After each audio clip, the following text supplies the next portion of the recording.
Hello, hello. You are listening to the Aligned Birth podcast. Thank you for listening. I'm Dr. Shannon, one of the hosts of the show, and today is going to be an interview day. And it's always fun trying to interview fellow birth workers because it's always, yes, I would love to be on the show as long as I'm not at a birth. And so we've had lots of conversations with this guest today about like where she's at. So we've got a certified professional midwife on today. So that's part of the reason why she's all over the place. But Brenda Parrish is joining us. And we're going to talk about midwifery care, but we're also going to lean quite a bit into postpartum care and postpartum thoughts and things to be aware of because she recently authored a book about it. So to give a little background for Miss Brenda here, she said she's been a baby catcher for 30 years. She started in the southern part of Georgia. So she is a Metro Atlanta local home birth midwife. Job changed for her husband, had them move to Atlanta. And her practice got started pretty quickly just because that home birth crunchy mom vibe grew pretty quickly in the state. She said she jumped through some hoops, became a certified professional midwife in 2011. And they have a thriving state organization, and she's the current president of that as well. And now she's authored a book for moms to prepare and guide them through the postpartum season of life because it is such an often ignored subject. She loves providing care with families, encouraging healthier lifestyle habits to achieve a healthier pregnancy and birth. She's very passionate about breastfeeding as well. And so she received training as a CLC, so the Certified Lactation Counselor, to help troubleshoot some issues there. And so I'm so excited to have you on the show today, Brenda.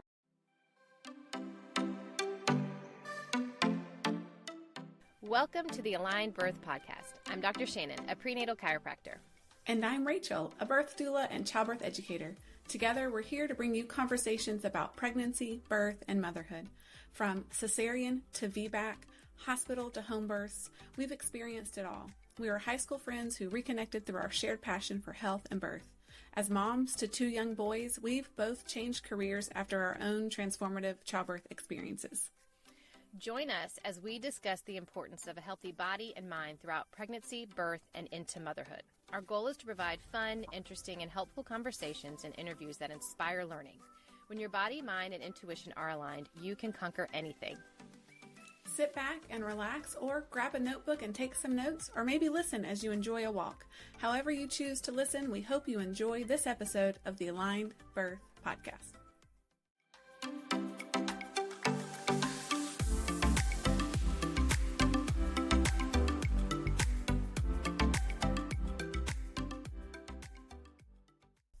Before we get into the episode today, if you enjoy the content of this podcast, we would greatly appreciate your support in one of three ways.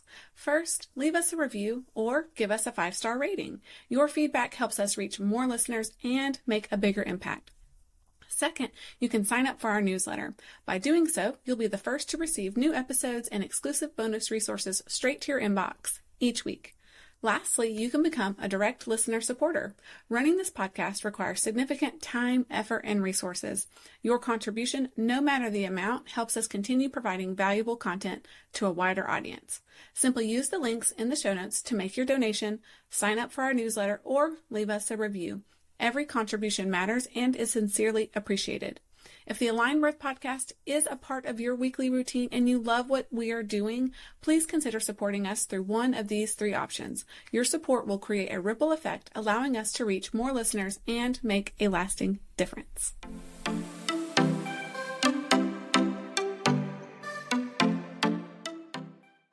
For inviting me. It's been quite a journey this week to make sure I could get here, but here we are. So I know our emails back and forth have been hilarious. It's the true nature of like the unpredictability of birth, you know, like yes. the nature of surrendering It's to been it. raining here in the Atlanta area and raining babies this week as well.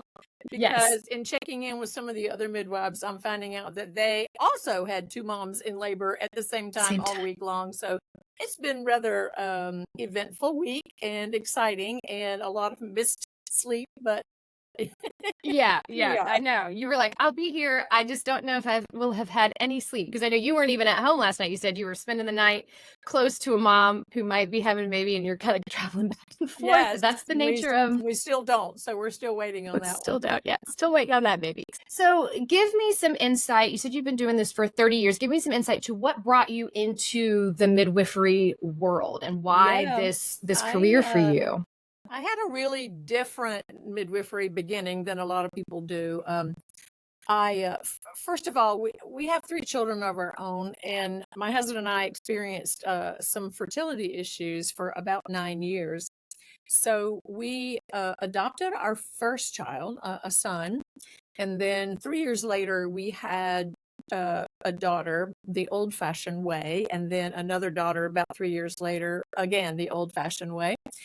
So we have adopted and biological children, and those biological children were born in the hospital, unmedicated, but this was back in the 80s.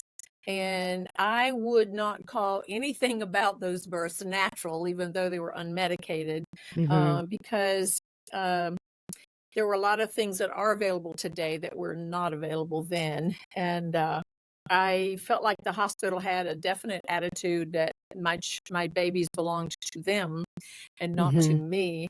I was only they didn't room in back then, and so they would take my babies away, and I wouldn't see them until it was time to feed them. And they had them on a formula schedule, like I only got to see them every 4 hours. So Wow. didn't Yeah. get to feed them on demand. So there was so much that went on there that was just not a happy event for me, you know. And then years later, when they were all like preteens and teens, I had a really good friend who was a midwife, and she was doing home birth, and the person who typically assisted her was going to be out of town, and she said, "Would you like to go along with me and kind of assist me at a birth? You could just hand me things." And I was like, "How hard can that be? Of course I can go and hand you things." So I went with her to that birth and witnessed my first home birth, and I was hooked from that moment on, because it was the kind of birth that I wished that I had had and was deprived of. And so I became very passionate about providing other mothers with the kind of birth that I wish that I had had. Yes, that is like such a thing with birth workers though. Sometimes you have that one experience, because that's kind of exactly what led me to where I am, to be like, wait, this could be different. I've got to tell people that this could be Yes. different. Yes. Yes. And I wanted to train to be that person. Of course, you know, in the beginning, my practice was in South Georgia, and I literally was the only home birth midwife south of Macon. So I had a pretty big travel radius all the way to the East Coast, to the West Coast of Georgia in the South, and pretty much most everything, you know, under Macon and everything. So I wasn't as busy then as I am now, and I'll have to tell you that I kind of came to the Atlanta area kicking and screaming because even though our daughters were here and I was looking forward to being close to them, my philosophy was Atlanta is just swamped with home birth midwives, and I'm the only midwife south of Macon, and I've spoiled a lot of families for home birth, and I just don't want to abandon them, you know. My thought was they don't really need me in Atlanta, but they really need me down here, you know. But you know, I'm married, and you kind of want to live with your husband. So yes, there's some sacrifices that are made. Facilitated him moving here, so I came, and I was busy even before I officially moved here. I was finishing up births down there and traveling up here and doing prenatals, and finishing up births down there and coming up doing prenatals until all of them got done in South Georgia, and I could be here permanently. And I have been busy ever since. I was going to say, I bet you noticed that it was like, oh, wait, now I am needed here. Yes. And we still need more midwives because we still have to turn people away, and we need them spread out. You know, most of us are in the metro area or surrounding area, and we still have a lot of areas that aren't covered. And so we need more midwives in Georgia, but we'll go into a little bit of that in a minute about the whole issue with Georgia. Oh, Georgia, we're just an what can I issue say? in itself. We're a little Um, backwards. no, yeah, exactly. So I love, again, too, and I mentioned that experience that you had that led you, into what you're doing now. So, golly, it's hard to kind of sum up 30 years of catching babies, but I want you to touch on, because I know home birth midwife or a home birth is not necessarily for everyone.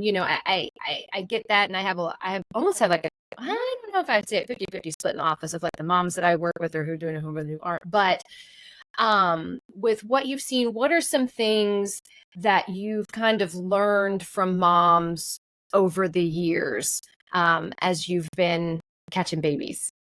Well, a lot of people come to this decision from various backgrounds and also from various decision-making points.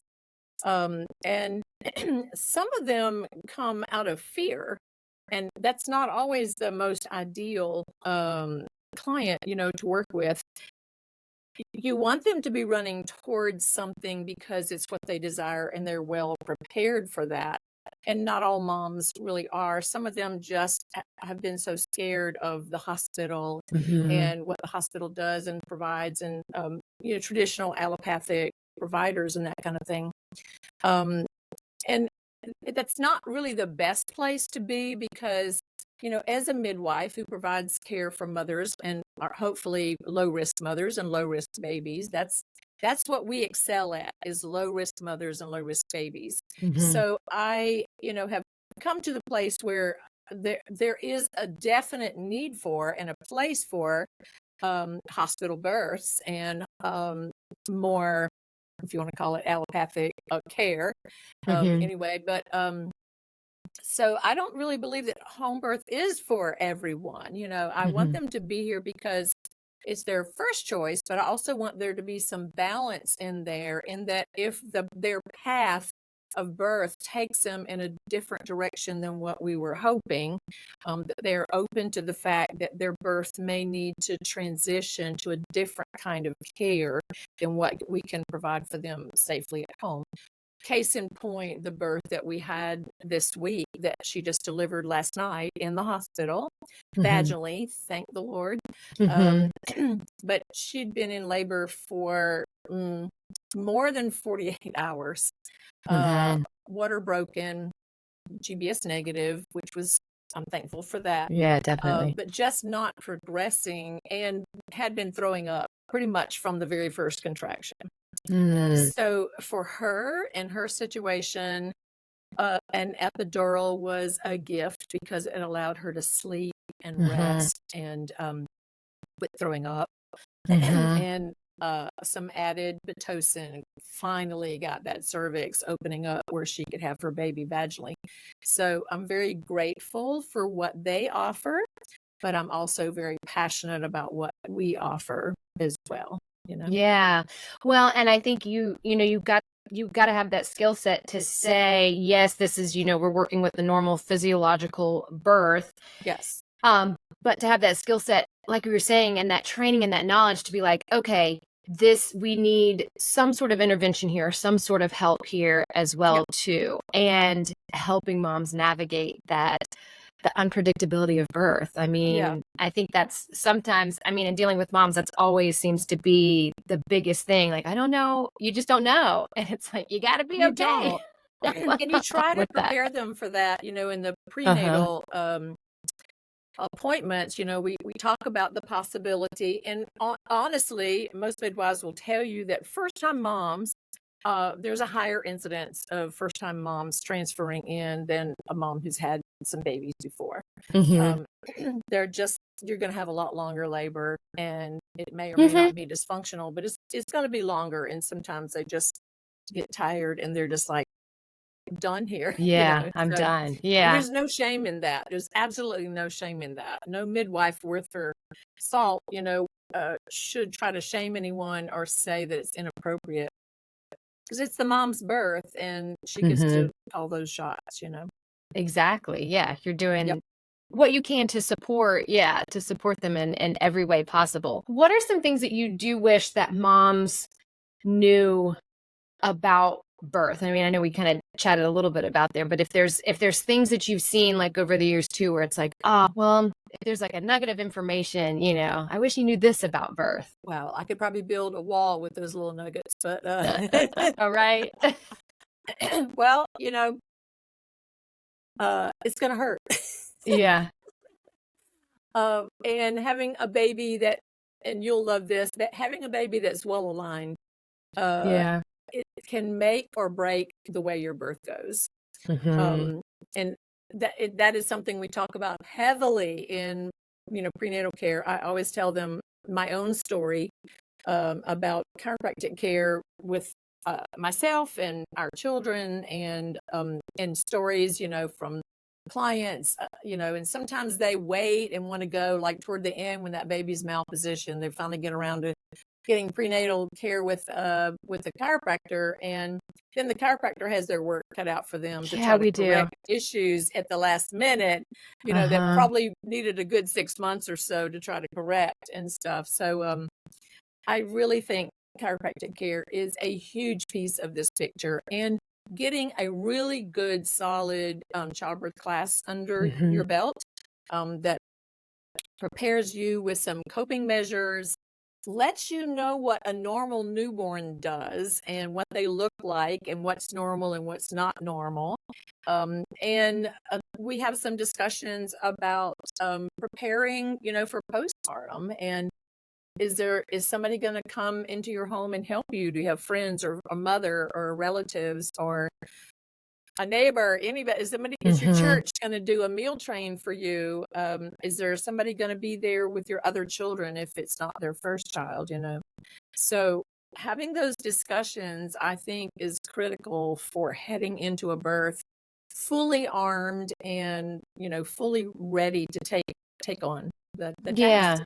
And being informed. I mean, that's sometimes too where it's like, I'd rather moms know certain words as far as like doula. You know, I remember with my hospital births, I don't even think I heard the word doula. I never even knew anything about it, you know, with my practices. So it's like, sometimes I'd rather a mom know these words and choose not to use those services than go and be like, well, I didn't know about that, you know, like, and I know you're probably the same. And that's where that good, like, childbirth education class comes in, something independent from if you're birthing in a hospital, something in, you know, specific to that. Not, I mean, hospital-based, you know, providers for childbirth education they're employed by the hospital. And so their job is to make you a nice, compliant patient, you know? Yeah. So it's pretty much, just hospital policies class. For a natural birth, you know? Yeah. So I do get a lot of confusion, though, with the general public about the difference between a doula and a midwife, you know? And I don't think they realize there's a vast difference, you know? Yeah. So what do you tell to be a midwife is them the differences? 3 to 5 year process of schooling and clinical training and jumping through all the hoops, you know? So. Yeah. Okay. So jumping through some hoops. What's going on now with you? What is your practice? Get around to this at some point, don't we? I know. And whatever you want to share, you know, obviously, but I'm fine. I'm very transparent right now. I've just sort of developed an attitude of who cares. I think every lawyer would midwife probably faint right now. I don't care. I feel like a lot of midwives get to that. So what over the years, as your practice has changed traditional birth services, what does it look like now? And maybe that segues us into a little bit of the book as well too, that you made, and like the need and necessity for it. Sure. Well, you know, in the beginning I was a traditional midwife, honestly, because I was in South Georgia. There were no preceptors there. And I was trained by a traditional midwife. And so, and I was the only choice that they had. So nobody really cared if I had letters behind my name or not. You know, I just had the training.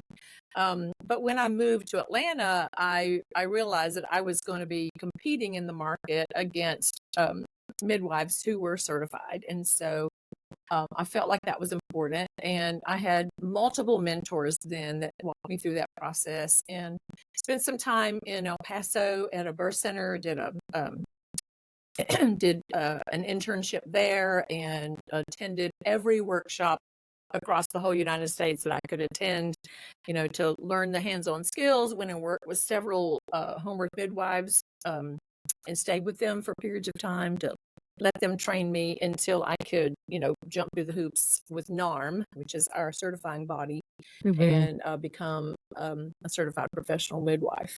And I totally respect the certification because it's not an easy one. It involves numbers of observations, certain numbers you have to accomplish with assisting another midwife, and then a certain number of births that you have to do where you are the primary, but you're under supervision. And then you have to have skills checked off, 45 pages of skills. And then you have to pass an 8-hour written exam as well. So it's That's a lot. but Yeah. it gives us a path, and it at least explains to the world that there was a path you had to follow, and that your skills and your educational background are intact. And that you're not reinventing the wheel every time. Yeah. You have a path to certain follow, things. predictable. So I have always been involved, even when I lived in South Georgia, with our state organization, Georgia Midwifery Association.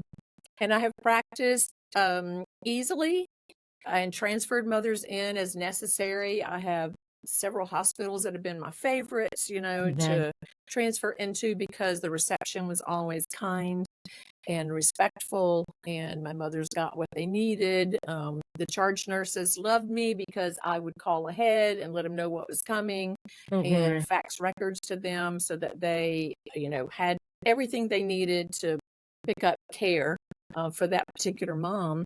And I did that for 30 years.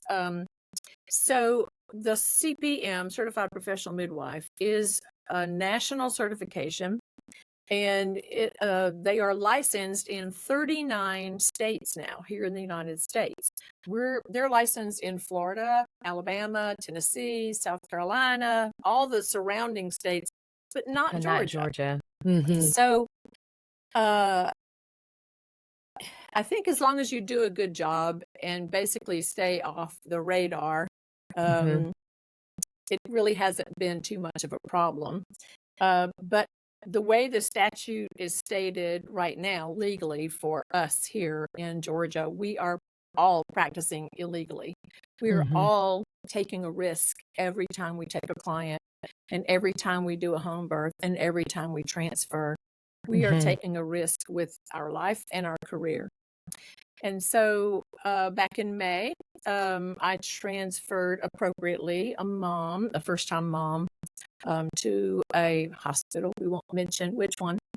It actually was one of my favorite ones, but the first person that saw my client was a young female obstetrician who obviously did not have much history with home birth transfers, and she decided to report me to the state nursing board, which oversees midwifery here in Georgia. And so that began an investigation, and it's serious. It's a criminal investigation. And so my lawyer informed me that probably the best course for me to follow would be to retire. So in November, I'm committed to finishing up the clients that I have currently on the books. And so I just did not take any new clients after November, and I will be done. I'm 69 years old, and, retirement was certainly something I've thought about, and was thinking maybe in another year and a half, because I have a student currently that I really wanted to finish up. And she's been very committed, to work with me, traveling a pretty long distance to be with me for clinic days and births that are way out of her travel range.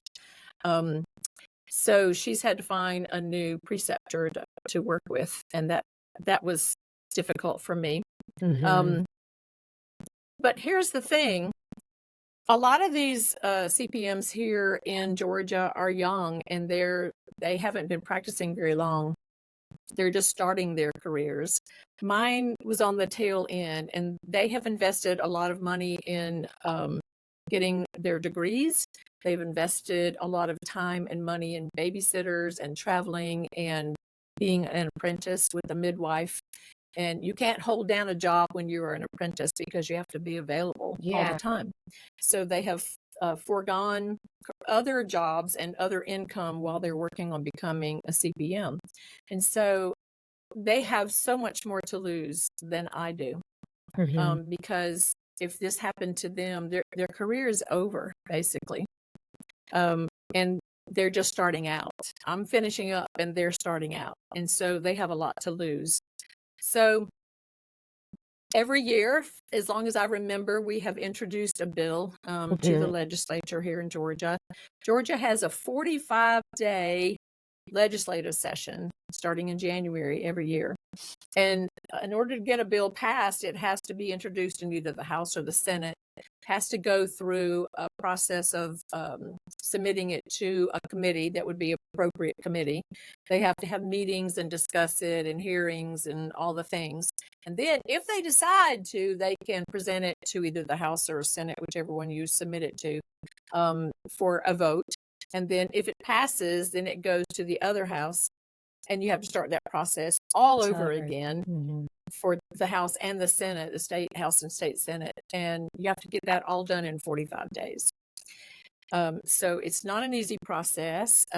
It works better when you have lobbyists, which the Georgia Medical Association can afford the best, and we little lowly midwives cannot. So that's been difficult, to hire a lobbyist, and all of the meetings that you go to and you're trying to introduce the whole concept of home birth and CPMs and everything to every senator and every representative that you could have a voice, that kind of thing. So we're going to introduce another bill this January. We'll see how it goes. One of the people working on it also she helped author the bill that they currently have in Utah.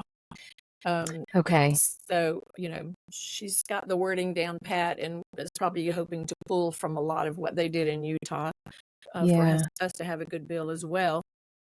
But the NACPM is the National Association of Certified Professional Midwives, and they have been our legislative branch, kind of. They have been responsible for wording and introducing a bill every year.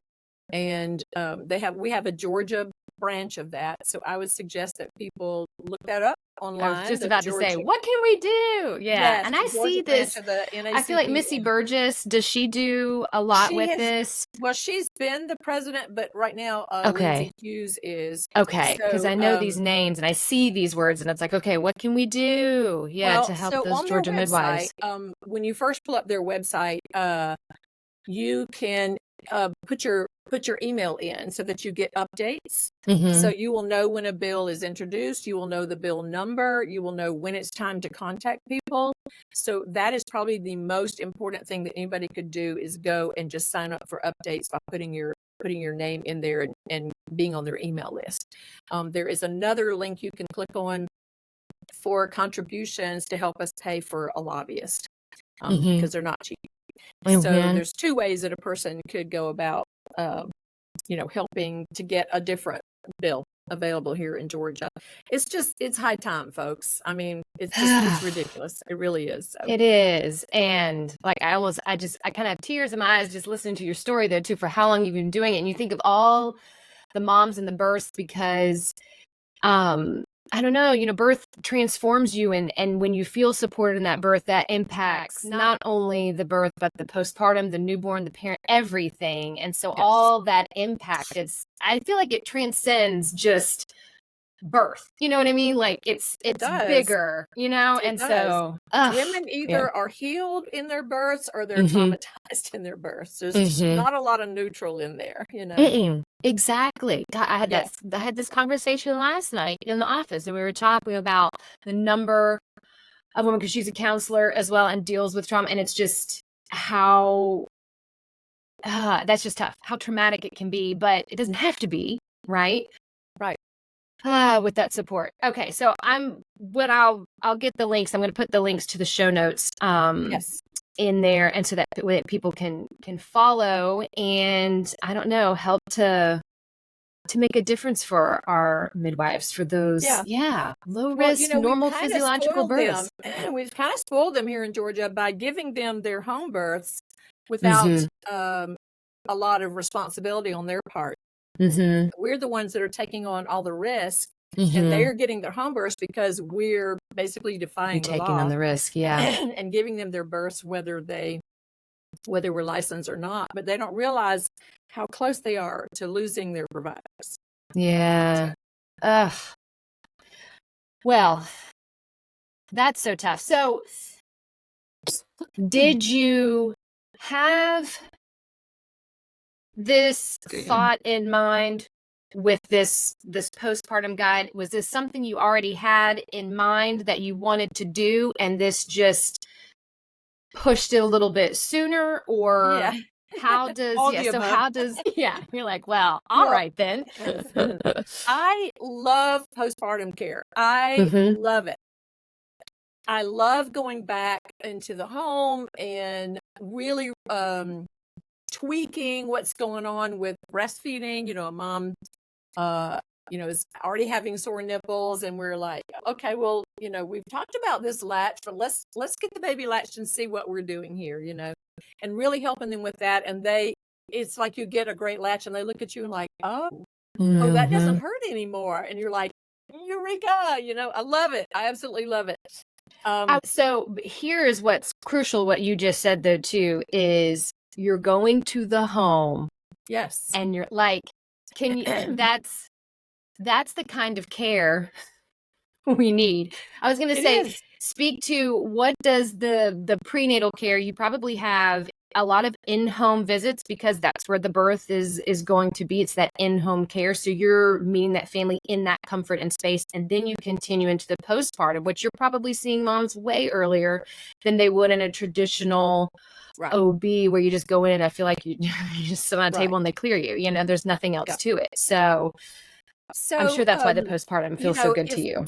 Let me state a fact here about Georgia. I don't know if a lot of your listeners may realize that of all the 50 states, Georgia, I think, currently is the 49th in maternal mortality. We lose more mothers here in Georgia than almost every single state in the United States. And I believe that some of them are slipping through the cracks in that postpartum time. Obviously some are dying at birth and some are having complications from cesareans because we're doing way too many of those and all the things. But moms can develop postpartum preeclampsia. Once they are discharged from the hospital and they go home, no one is looking at them for 6 to 8 weeks when they go back to their obstetrician for their final postpartum. And that's it. They're taking their baby in possibly to their pediatrician, but no one has eyes on the mom. And this is one of the reasons why I really enjoy visiting with the moms afterwards. We're making sure that blood pressure is normal. We want to make sure that if she's had a little tear and some sutures, that's healing well. We want to make sure she's getting some sleep. She's getting some yummy food in her tummy, that people are helping her, that things are going well with the baby. The baby's not getting jaundice. Midwives do something called the CCHD, which is a congenital cardiac heart defect screen. And we also can do the metabolic screen that they do in the hospital. The baby has to be older than 24 hours to do those tests and for them to be accurate. And we're doing that in the home as well. And making sure baby is doing well, not losing too much weight, making sure mom's milk comes in, making sure baby starts gaining again once that milk is in. So we're coming back multiple times to see that mother baby after the birth occurs. And if there are complications, then we're referring her, into a hospital for different care, whatever. So I absolutely love this. And I think this is one of the areas that midwives shine. But even as much as we feel like we're doing a good job at this, there's only so much time you have with the family to prepare them for everything, and you get a lot of questions, like how much bleeding is normal? How long should this go on? Sometimes we forget to tell them you're going to have paper between your legs for a good month, Uh-huh. Yeah. It's like, nobody told you that. Oh, maybe we should have told you that, Well, and I love, so on the back of the book that you authored, one of the little excerpts says she shares all the stuff your girlfriends forgot to tell you about those first weeks and months that follow the birth of a new baby. And I was like, yes, I it's know, like right? that's what you Right. need. Yeah. Like, oh, Yes. here's this guide. It's going Yes. to tell you all these things that you really didn't know or expect, but that it is part of the postpartum process, It is. Even Maybe. how often you want to nurse your baby Mhm. afterwards, and what's typical for when your milk is going to come in, and weight gain for the baby. And with a lot of new moms, like little tips to make life easier for diaper changes, and like have a changing station in different places in your house. Don't just always have to go to one place. Have some set up where you're going to be. And also, don't try to get back to what's normal too soon. Hang out in the bedroom and let people wait on you, because childbirth is not just the birth, but the after effects and everything go on for a long time. And it takes a while for you to get your energy back and your strength back, and hormones to level out, and what's normal about those, and like, is a little baby blues okay, and when does it veer off into really a mood disorder, and what are some things that, if you have a light case of that you might be able to take supplement wise, that might help you through that process, and then when to know when you're maybe in trouble and need a different level of care when you've got some mood disorders afterwards. Some of this is directed at your partner, because a lot of times they are the first ones to recognize that maybe something's not right here, and maybe my wife or partner needs some help. Yeah. But you get to be in the home and see that, and the comfort level too. So you can watch the interaction as you go along. So you can even catch some things that maybe mom or dad isn't noticing or seeing as well. And I think that's key. Also, because they're in their home and they're comfortable. If you're going out somewhere and you're doing this, OB checkup, and it's just rushing around, and you're on the clock, the time schedule of like, well, they've got other babies coming and those type of things. It's like, you may not feel comfortable to go into all the nitty gritty details or how to ask for help as well too, Right. which I think as moms, we're finding our voice more, especially in the birth world, and just what I've seen, over the years with it. But, well, a lot of that times still makes moms sense. slough it off, or they don't want to mention, that they're having issues or suffering or whatever. So not only, the home visits, but once one of my students is pretty proficient at this, I usually have them make a phone call to moms right around the 3-week mark, and just go through a series of questions with them. And mood disorders are one of the things we talk about, like, are you struggling with this? Because don't struggle in silence, let someone know. We can help, or we can direct you to some resources. Right. Yeah. Or to say like, you know what? That makes total sense what you're going through and what you're feeling. Here are some resources, it's not, And I tend to end up seeing moms, because I do like a postpartum specific exam as well. Granted, they're coming to the office, but I tend to see moms before the 6-week mark too, because I'm like, there's no contraindication to you coming in, and then we can we process the birth then as well, and we kind of go through, okay, what happened here? How are you feeling here?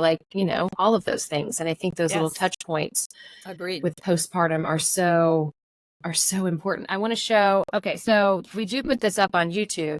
So if you're listening on the podcast, sorry, but here it's the Midwife's Guide to Postpartum. So here's the beautiful picture of Brenda's book. I know I bought my copy to have in the office, because I was like, ooh, I'm going to be able to do my lending library, send this to moms, or be like, okay, go to this chapter in this book. MP3 would be great for you right now. Yes, I'm so exactly like, oh, you're right at this chapter in the book. So what things does it cover?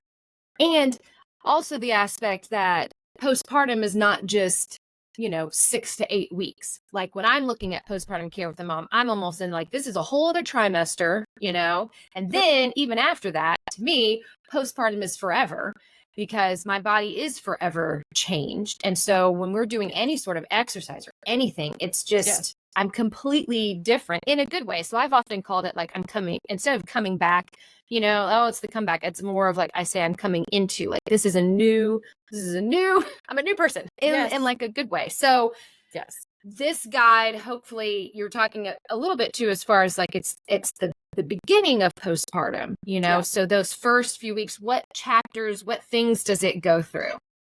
It goes all the way through, we talk a little bit about not only breastfeeding moms, but formula feeding moms, because I didn't want to leave them out. I realize that as much as passionate as I am about breastfeeding, everyone doesn't or can't. It may not work for them for various reasons. And I want them to be armed with information as well. And it talks about choosing a pediatrician that aligns with your philosophy of raising children and what you want them exposed to and not exposed to. It talks about the possibility of returning to work and finding care providers. And if you're breastfeeding, the pumping issues and all those fun things. But it also talks about incorporating other siblings into this new dynamic with a new baby, and how to ease that and the mother guilt that comes along with, now my attention is spread out, and how do I make the other children feel needed and cared for, even though this baby is taking up 99% of my time, I've always got a kid attached here. And I was going to say, always attached. Exactly. And so how do you incorporate that? And then your partner, how do you keep them involved with care and coming into alignment with, some of the parenting decisions that need to be made together, and having those discussions openly and in a friendly, non-combative way. And then are you telling us to set boundaries? Yes, exactly. I love it. And also like even visitors after the birth, and setting boundaries there. In like maybe setting up your spouse or your partner may have one idea of just having everybody come whenever they want, and they want their mother to come, and you're like, no, I only want my mother, and all these things that you need to talk about, so it's all that is in there. And then making your partner feel a part of the process, but also making sure that you two stay one while you are exhausted and recovering from birth yourself and moving into different phases of the whole postpartum experience. It talks about all of that. I was going to say, you go into the physiology of postpartum. So, and you've been on social media too, even sharing lots of just like recipes that I've seen, or things with like working on hormones and looking at that, because that's a huge hormonal shift in postpartum. So I love that you talk about that. You've got the breastfeeding, sleep, navigating the emotional landscape after birth, strengthening the partnership, daily Sleep life, baby care basics. Feels like. Yeah, exactly. Embracing your evolution into motherhood. I'm very, very excited about this book and what you have done. And also appreciating what your body just did. There's such a push, for moms to get their body back and to look like they did before they were pregnant. And I'm sorry, but we go through changes, and unless you're like a bodybuilder or you're like, heading into making a new movie or something like that, your body is probably not going to look quite like it did. No. It paid a price, but it paid a price for you to have the privilege of being a mother. And you need to appreciate what your body did. It was miraculous. I could get kind of teary-eyed talking about this, because you have created a person, and that was no easy, and you birthed that person. And for many of you, you're feeding that person. It's miraculous from start to finish. And we need to be in a place in our culture where we appreciate the tasks that we women have, and have Mm-hmm. been given, and the privilege and the honor, but also just falling in love with what your body did and not expecting miraculous changes, Right. And honoring what it did, but then I think we should really pump up the aspect of like rest. Oh, I did nothing after birth for 6 days. That's great. It's not like I ran, a 5K afterwards. No, it's another, there's the other side of it, which Yes. I know can be tough. But that's important mentally. I'll never forget after my first, because you still look pregnant. I don't think I knew that. Like, you have your baby and like you'll still look pregnant. I was like, what Yes, is you that? will. Oh yeah. Like, I had no They're like, idea. what are you, about 4 months? You're like, no, I just had a baby a few weeks And ago. I was at Target and I was returning something and I had my baby Oh in no. like the stroller. And God bless the young man that was working customer service, but he was like, oh, when are you due? And I was like, I am going to murder this kid. That baby's right here. Oh my God. I will never forget that. So like, and I know he didn't mean anything by it, but it's little things like that. This is the girlfriend's guide. Like, you're going to still look pregnant and it's okay. It's okay. I know. I know. Now, Birth changes I us. really like to focus mom's attention on what are you eating and how can we make your diet nutrient dense and make you more aware? Because I'd rather see somebody focus on being healthy than being having a six pack. You know what I mean? I want you to be healthy. Or dropping weight. It's sometimes Yes. that's not the metric to look at. It's because, if you're nursing and feeding baby, Yes, I need you to eat and drink, but I want it to be good, nutritious food. Yes, put good stuff in you. Yes, and then you'll be healthy, and everything else will kind of balance out. It balances really. out. Yeah. I know. I love it. Anything else that you want to add that we didn't chat about today? Well, as I transition out of midwifery, we're going to be moving to South Georgia. Okay. And I have a mom down there who is in assisted living, and I have a sister that is, a lot of her care has fallen on her shoulders, and so it gives me a lot of satisfaction to know that I can be helpful in this situation. But I'm starting another business down there. I'm calling it Nurtured Beginnings. And That's what I saw. Postpartum care to moms that have probably had a baby in the hospital and no one is taking care of them. And no one's checking on them. I would like to also add preconception counseling, because for years I have said if I could get a hold of moms before they ever get pregnant, we can help them have a healthier pregnancy. We can work on their nutritional status. We could talk about things like MTHFR and making sure that you're not getting folic acid, but real folate and all the things. Looking at the prenatals. Really make a difference. Did you do, because you mentioned you adopted at first and you had those fertility challenges. So did you go through that yourself in that conceptive journey and like really work on your health then or what? Well, I had an obstetrician who was taking me through all of the tests and all that, all the fun stuff. But honestly, I'm not sure. There's a lot I can't talk about here. It's a little TMI, but okay. But sometimes there's no such thing as TMI when we're talking about. Well, I feel like that when it all came down to it, it was my own observations about my own body and some things that were happening that I corrected that finally I got pregnant. Yeah. My husband and I both had some little minor things that were going on, but nothing that should have been keeping us from conceiving. And so it was me being more observant about my own body that I think that made me put some things into place that finally allowed us to conceive. Yeah. But still, you can use that knowledge that you have in working with, in that preconceptive world. Yeah. I'm also working on becoming a naturopath. Okay. Because I really love thinking about and dealing with root causes. I hate it that the allopathic world just throws pharmaceuticals at you and they don't really try to find out what your root causes are. And I want to find out what's the underlying cause for this and what can we do to correct that so that you're healthy, and you're not on a pharmaceutical. So Look at you. All I can think of is just just a giant like middle finger to the license. You know what I mean? Like this giant like, you think you can stop me? I'll show you. As I'm long gonna as I'm not actually continue. delivering the baby, Yeah, I can I'm still help gonna mothers, and I still continue. have these skills that I've had Yes. for Oh 30 my years God. that I can help moms. And so You are such an I am inspiration. I always love going to it. be involved with mothers and helping them somehow through their pregnancies or Uh-huh. after.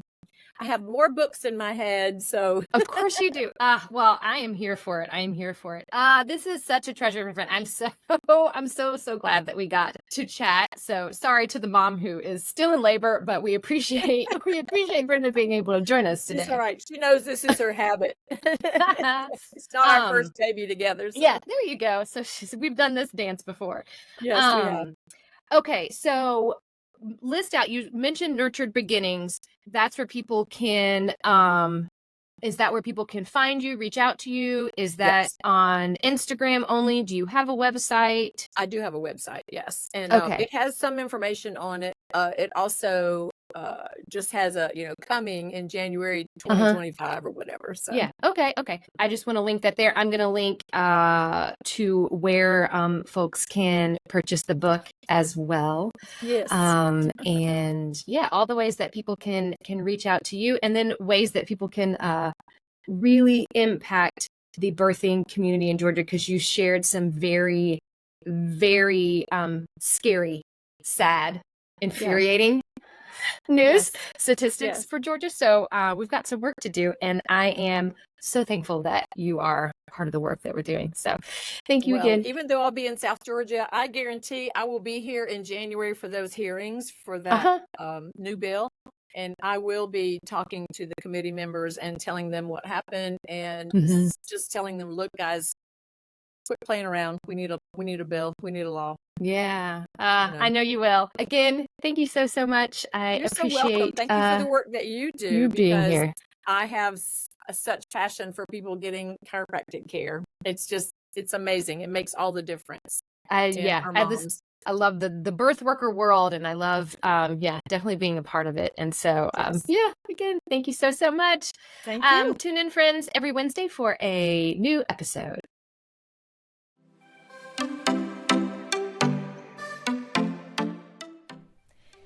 Thank you for joining us on the Aligned Birth Podcast. We hope you found our discussions informative, inspiring, and enjoyable. Remember, when your body, mind, and intuition are aligned, you have the power to overcome any challenge that comes your way. We appreciate your support and leaving a review or rating, signing up for our newsletter, or becoming a direct listener supporter. Your contribution helps us continue delivering valuable content and reaching more listeners like yourself. Stay connected with us through our newsletter to receive the latest episodes and bonuses straight to your inbox each week. You can also connect with us on Instagram at aligned_birth. All links can be found in the show notes. Together, we can make a difference in the lives of the birthing individuals and new moms. Thank you for being a part of our community. We look forward to sharing more empowering conversations on the Aligned Birth Podcast. Until next time.